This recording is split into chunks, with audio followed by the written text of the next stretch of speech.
अस्सलाम वालेकुम।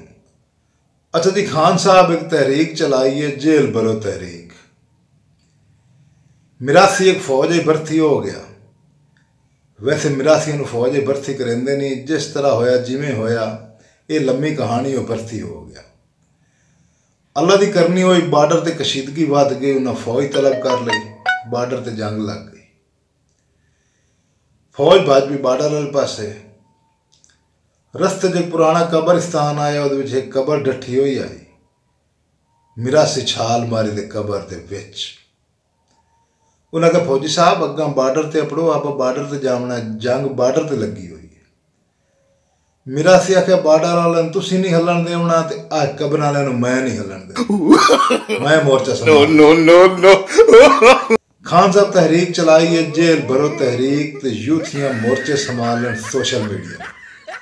वो आदे अग्गा चलो जेल च, सानू क्या पता केड़ी जेल जावना, असी आ सोशल मीडिया नहीं हलन देने आ, तो तुसी जेल अपड़ो। ये साडा सिर खाने वास्ते सोशल मीडिया के मोर्चे संभाली पे। He tried it.